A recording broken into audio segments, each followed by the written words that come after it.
naniniwala po kami na ang bawat segundo ay mahalaga. We are exerting all our best efforts para mahanap pa po ang tatlo pang individual na atin pong hinahanap ngayong araw. Tulong-tulong ang mga otoridad sa paghahanap sa tatlo pang katutubong nawawala sa Mapanuepe Lake sa San Marcelino, Zambales matapos tumaob kahapon ang kanilang sinasakyang motorized bangka. Kabilang sa mga pinaghahanap ay isang matanda at 2 menor de edad. Although kanina, alas 11 ng umaga, meron tayong natanggap na information na isang sighting ng isang katawan sa bandang area ng Mapanuepe Campsite Phase 2. So ngayon ay papunta na rin po ang ating mga search to verify the information.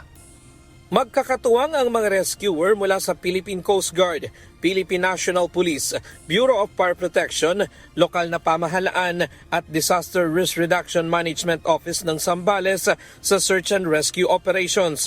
Nagpadala na rin ang Philippine Coast Guard ng divers para tumulong sa paghahanap, ngunit hamon sa kanila ang masamang panahon at malabong tubig sa lawa. So kung ibababa rin natin sila, definitely wala rin tayo makikita. So inaantay lang natin na gaganda yung panahon. Dahil kanina, nung isinakay natin sila ay halos zero visibility rin sa area. Naka-standby din ang mga divers sakaling bumuti na ang lagay ng panahon sa lugar. Sa ngayon, tuloy-tuloy ang kanilang surface search and rescue operations sa paligid ng lawa kung saan lumubog ang motorbangka at kalapit na lugar.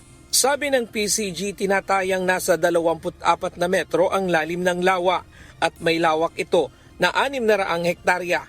Dati itong komunidad at nabuo simula nang pumutok ang bulkang Pinatubo. Ayon sa Philippine Coast Guard, hindi karaniwan ang ganitong kondisyon sa Mapanuepe Lake dahil naturally wala namang malalaking alon sa lawa. Galing sa isang community health center activity sa Barangay Buhawen ang mga biktima para kumuha ng pagkain, gamot at magpabaksin nang mangyari ang insidente. 6 na ang naitalang nasawi, kabilang ang 3 matatanda at 3 bata. Nakaligtas naman ang 4 at 3 pa ang nawawala at patuloy na pinaghahanap. Ryan Lacanlale, UNTV News and Rescue. Diyos ang aming sandigan, serbisyo publiko ang aming pinahahalagahan.